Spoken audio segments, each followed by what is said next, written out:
He is nuts and clearly disturbed. The Standard. He's angry. Vanity Fair. His own family hates him. The New York Post.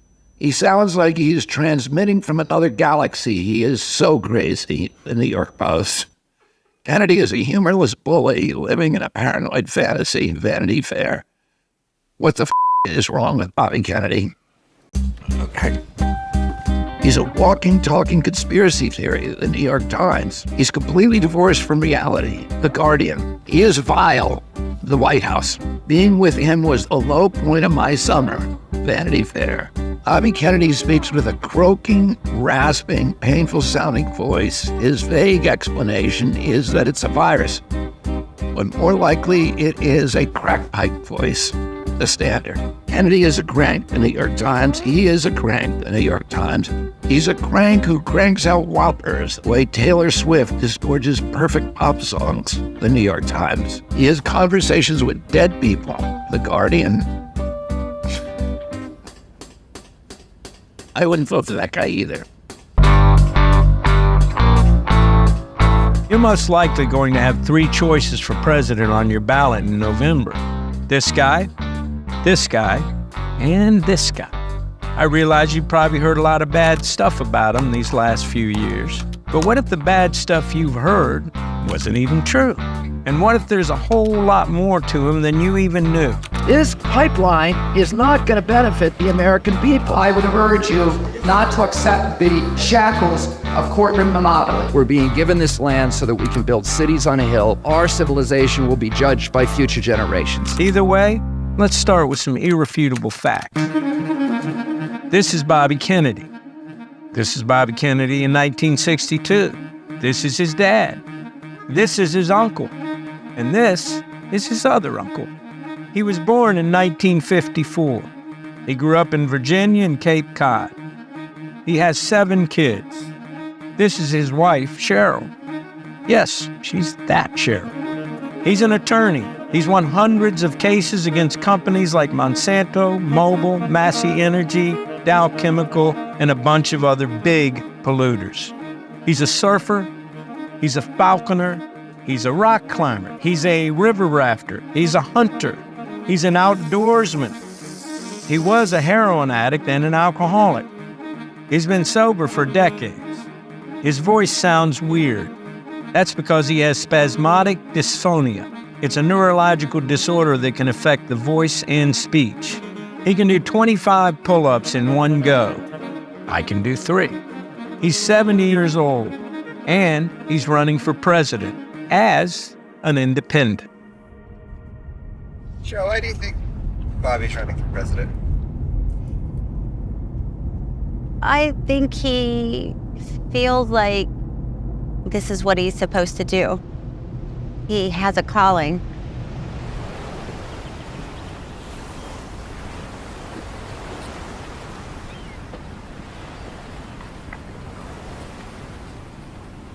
Who lives there?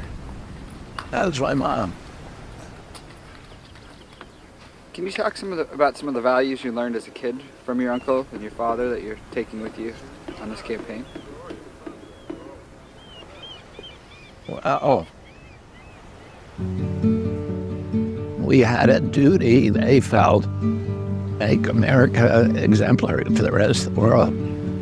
I think the major issues that my uncle and father were interested in this country was keeping the country out of war, and then the civil rights, honest government. Those were the principal themes of his administration.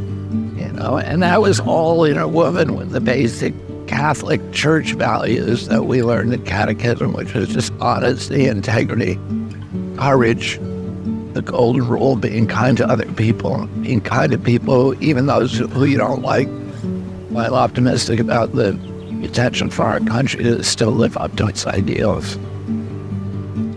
It used to be that the Democratic Party opposed censorship. It was the Democratic Party that wanted to rein in the military. It was the Democratic Party that fought corporate influence government, which is why Wall Street and the big corporations supported Republicans. Well, now that's all changed. Right now, big oil funds the Republicans, big tech funds the Democrats, big pharma and the military contractors make sure to donate to both. Who is liberal now and who's conservative? Who's left and who's right? These labels make less and less sense. I've been fighting corporate corruption for 40 years. I know how they work. I know how to clean them up. And that's why I'm running for president. And it's why I'm running as an independent. I think the country can be recovered and restored and can become a moral authority again in the world, which is what I want. And I'm going to work as hard as I can to make that happen.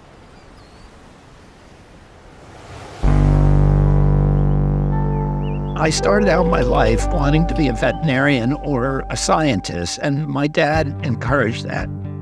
There was no pressure in our family to go into politics or public service.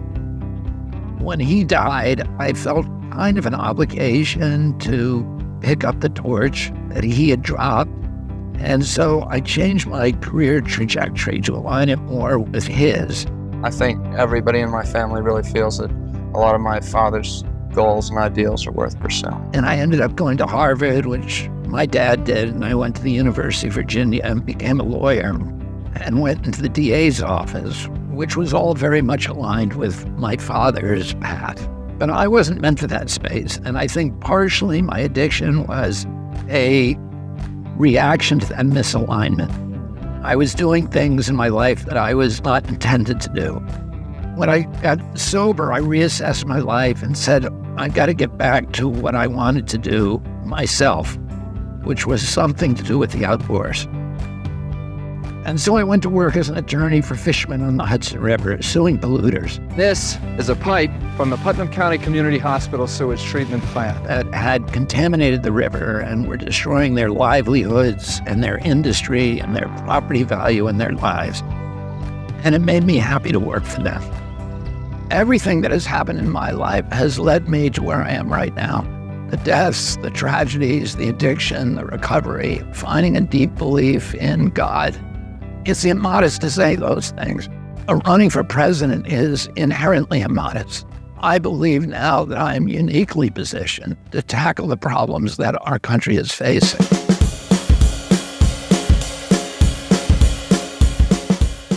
In his decades-long battle to prevent big corporations from harming people, the wilderness, and our waterways, he was kind of like Aaron Brockovich, but a Kennedy. And he won hundreds of cases, mostly for people who couldn't get anyone else to take their case because it was such a long shot, or the people that they were suing were so rich and powerful. Take the Hudson River, for example. When Bobby started working to clean it up, it was so toxic that no one could swim in it. Rivers were catching on fire back then, and the pollution wasn't just a problem for recreation or health. It was killing the fishing industry that thrived for hundreds of years. And GE refused to even admit they'd done anything wrong. What did Bobby do? He fought alongside fishermen and concerned citizens for a decade, never giving up until the industrial giants who polluted it admitted they'd caused damage and paid to clean it up. The last artifact of democracy is in our country are the law courts, where little guys can get a voice. That's your And that's what the inside of the kids' lungs are going to look like, too. He fought and beat these big corporations because they had harmed the environment and, most importantly, the people living in that environment. It's a fight he's been in his whole adult life. This battle that we're all fighting for today, that you're on the front lines of, this is the final battle. This is the battle against ignorance and greed. Protecting the environment, protect animal habitat, protecting the air we breathe, those are not political issues. Those are issues that we should be concerned that our future generations can enjoy. Here's a guy who is not talking about the environment. He is living with the environment. He's engaging with the environment. He is loving the environment. I remember staying over at his house with my sons, and I woke up in the morning and they were all gone. And I go down to the ocean, and there's Bobby teaching my two sons how to dredge along the shoreline, and he's saying, this animal is this, and this is so-and-so. That one you can't touch. This one, pick it up, yeah. And my boys are learning all of this stuff. And when I saw that, I thought I would love for a president to invite the children of America back into connection with their environment, and how remarkable it would be to glorify this thing that we are built to love. We're hunters, we're fishermen. The land is our grocery store. The land is still the largest employer. A project was annexed, dispossess us. The land that would be flooded would drive us off the land. And Robert F. Kennedy understood the environmental impacts. Because of that, this political clout and his concern for a violation of human rights, a concern for a free, prior, informed consent of indigenous peoples, we saved the river and saved the way of life. He was so popular as a public official and an environmentalist, and he was so successful. There's a path he could have taken that I think most people would have taken. Don't rock the boat too much. Be a corporate-friendly environmentalist. Play by the rules. Let big oil do what they want. Let the chemical companies do what they want. Let all the big ag companies screw over all the small farmers. But he didn't take that path. He couldn't take that path. He knew that the problem with accommodating big corporations is it doesn't make any real change. You need to be courageous to make real change. You need to rock the damn boat. Because the system doesn't just need tweaks at the margins, it actually needs a wholesale rethinking. Yeah, this was when I got arrested in Vieques, 34 days in Guaynabo, which is a maximum security prison in Puerto Rico. The Navy was staging invasions on Vieques that mimicked the Normandy invasion. The people on the island were, almost all of them had been poisoned. The food was poisoned. The fish were poisoned. Curiosity drives his intellect, just as compassion mobilizes his soul. He's talking about power and the nature of power, the manipulation of power, and the exploitation of power. You know, I saw him sue Monsanto on behalf of one man. You know, people said that can't be done, you're not gonna win. I basically would take care of stuff like this. All the trees, all the bushes are supposed to also apply pesticide. I got sick applying the herbicide. And I told my employer, they weren't buying that, and they were like, we hired you to do this, that's what your contract says, and that's what contracts are, right? So I was fired. If my life were a Superman comic book, Monsanto would be my Lex Luthor. My skin was really, really good skin before any of this happened. This thing slowly started, and then once it started, it didn't stop till they sent me to the doctor and got the results for cancer. The doctor's prognosis of him was so desperate that it was unlikely that he would survive to try the second case. You gotta realize I have full body skin cancer, and at one point, it was totally out of control. Clothes were sticking to my wounds. The odds were against us, but the outcome was so important that it justified those high risks. At that press conference, he was literally emotional. He was very happy for me and my family, and for Monsanto getting a swift one. I don't think anybody thinks he'd be alive if he had not had millions of dollars to spend on medical care. As a result of all this work, all these fights on behalf of the environment, he becomes one of the most popular and revered people in America. He's giving 80 speeches a year to groups all over the country. He's talked about as a candidate for higher office. He's offered the U.S. Senate seat for the state of New York, a job his dad had. He turns it down. It's hard to get more revered than this guy.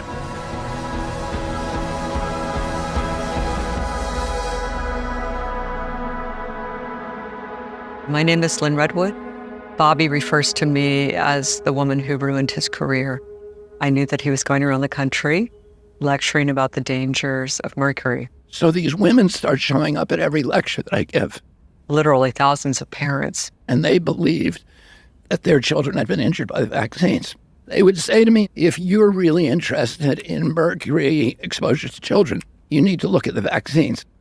Now, this is something I didn't want to do. And it wasn't until one of the mothers was able to carry our documents to his house. A pile of scientific studies that was 18 inches thick. Knock on his door and convince him to read them. When I read that, then I was like, okay, I got to drop everything and do something about this. He wrote an article, and it was where he covered the minutes to a private meeting that CDC had, where they acknowledged these signals in the data between exposure to the vaccines containing mercury and autism. When they walked out of that meeting, that was not ever shared with the public? I was kind of shocked by just the power of the reaction against it. Rolling Stone and Salon, which also published it, were just bulldozed with, these hate reactions. And then under pressure, Salon takes it down. Here's the deal. There are only two entities in America who are immune from litigation: the U.S. Army Corps of Engineers and pharmaceutical companies in their production of vaccines. That's it. And the rest of us are held accountable when we harm someone, but not Big Pharma's vaccines. Way before any presidential campaign, I was struck by seeing somebody who was willing to take on fights against weapons manufacturers that are the biggest lobbyists in D.C., and then Big Pharma, which has now become the biggest lobbyists in D.C. And when I first heard of him, he was working against mercury in fish. Nobody ever said he was anti-fish. But as soon as he was interested in getting mercury out of childhood vaccines, then suddenly he's anti-vaccine, a pejorative. He knows about the corruption. So, the attacks, the names that he's called, he knows in his heart that he's right. He gets it from his family, his father especially, didn't care who liked him or didn't like him. When Bobby knows that there's an injustice going on, it consumes him. He's a truth teller. He has a desire to set things right. Thanks to pressure from millions of people, they've taken mercury out of most vaccines. But pharmaceutical companies are still immune from prosecution and litigation, and vaccines aren't subject to the same rigorous safety testing as other medicines. And that's not right. Companies who harm people have to be held accountable.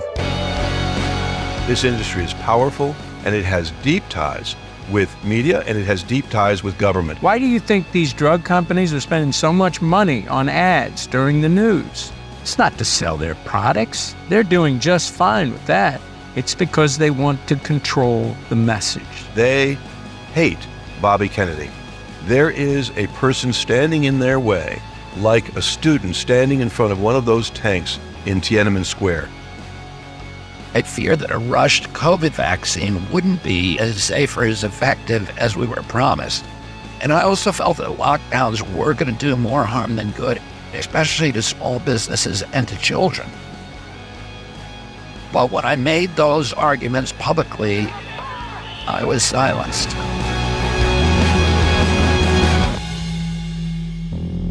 So powerful corporations and partners in the media have a playbook they use on you when you beat them too much, and in areas you can cost them real money.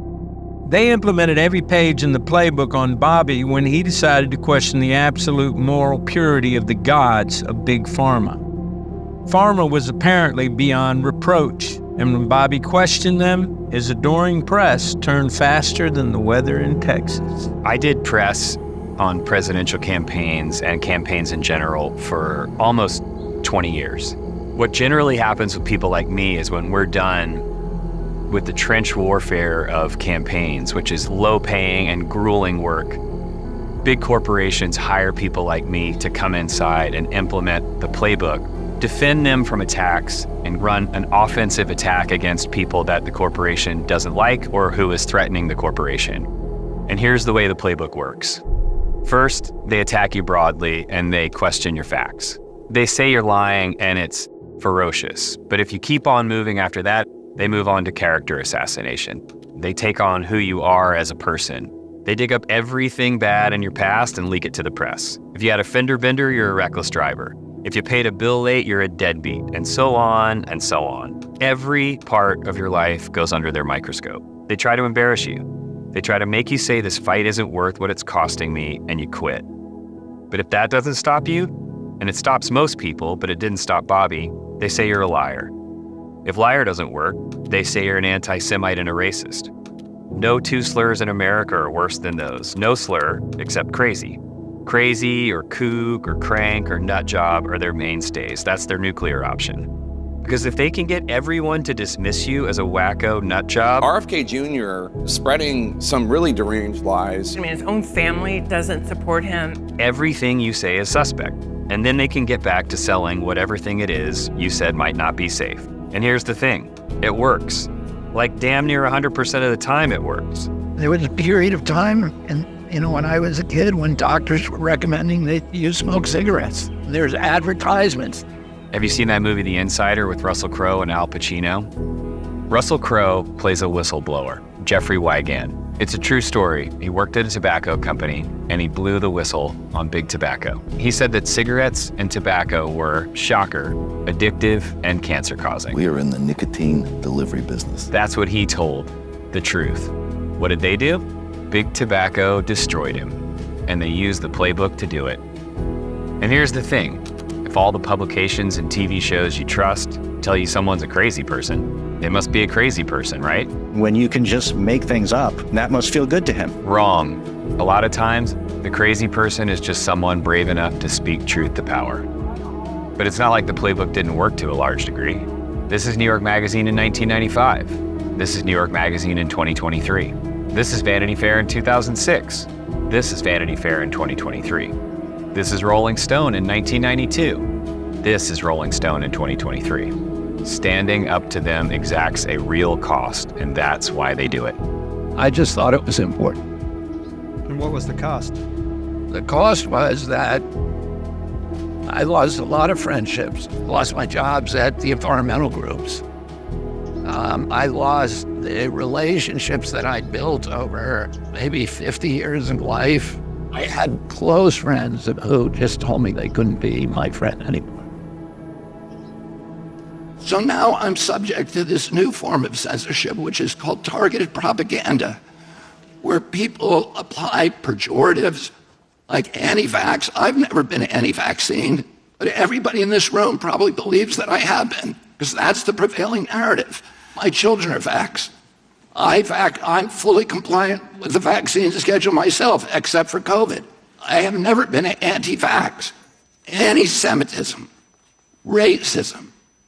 These are the most appalling, disgusting pejoratives, and they're applied to me to silence me.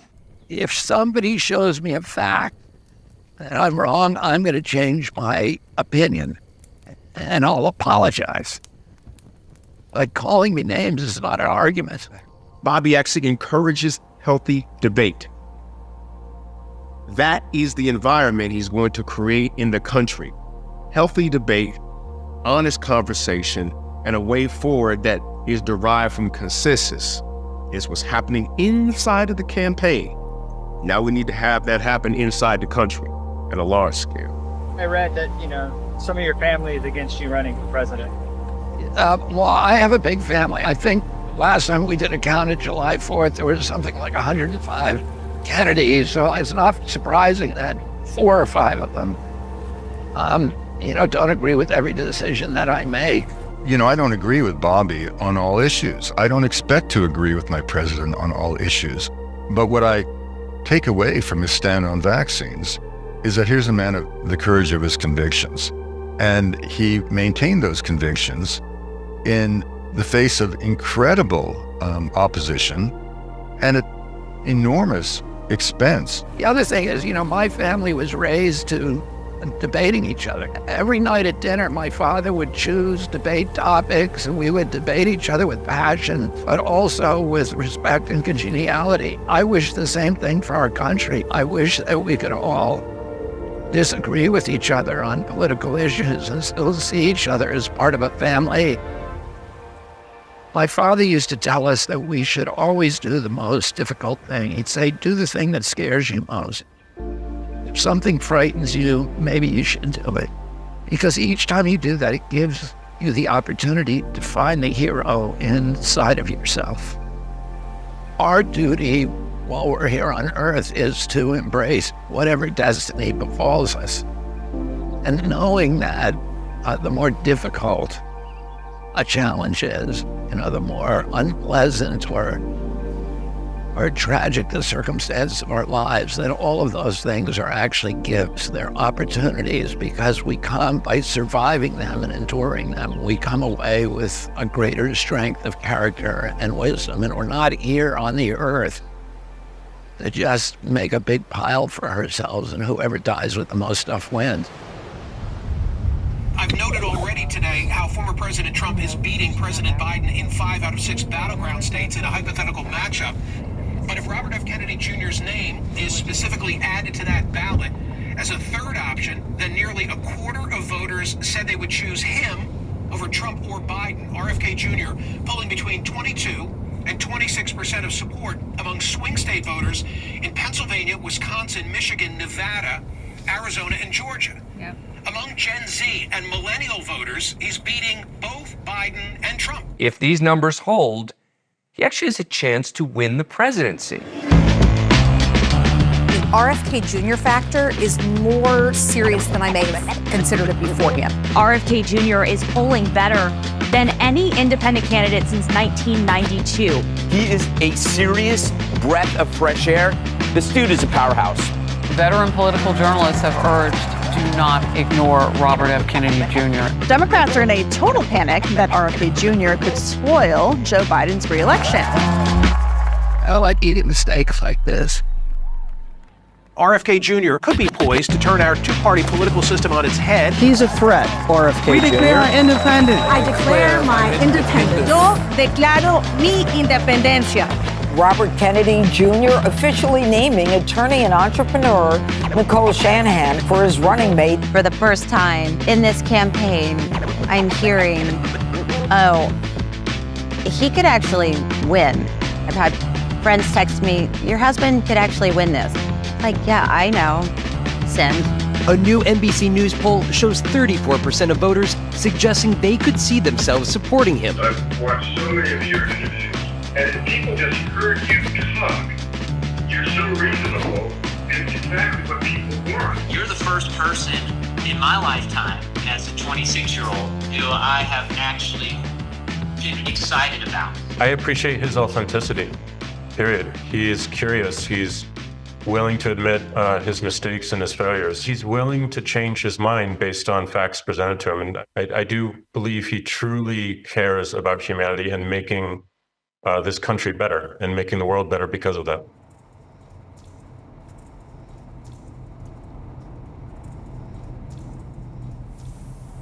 Let me ask you a big question. Yeah. Why are you doing this? Doing what? Running for president.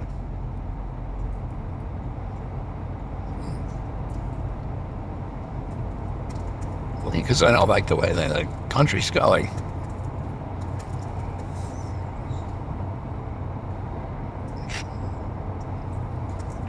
I don't like the wars. I don't like the censorship. I don't like the addiction to war. Both political parties are now the war party. I don't like the corporate capture of our government. It's a rough merger of state and corporate power. And I think I'm in a unique position to be able to unravel it.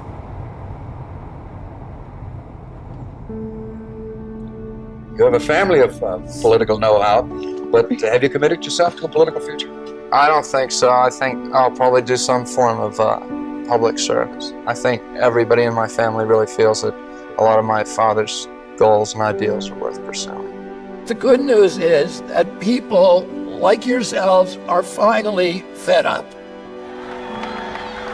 Something is stirring in us that says it doesn't have to be this way. Here's a man that's gone through a lot that I think would understand the plight of the American people. There's that movable middle of 70% of the people that want to bring our country back together. He has a powerful dream of America. What American doesn't want? This horrible divide between red and blue to be bridged. If I were to take on the corruption at the highest level of governments, I would want him in my corner. He's saying things that make sense and that resonate with people. When someone experiences that, they feel a connection with him. They think, oh, he's actually a lot like me. Look at his track record. Look at the things he's accomplished in his life. The native name I would give Bobby would be one who sees the mountain and moves it. He's a mountain mover and he's a nation shaker. If you read and listen to what I've actually said, and on election day, you think I'm crazy or any of the other disqualifying things that they've said about me, please don't vote for me. I hope you read and listen to what I've said and arrive at the conclusion that together you and I can turn this country around. Because I believe that together we can make the dream of a stronger, more prosperous, more united America, an America controlled by you and not big corporations, a reality.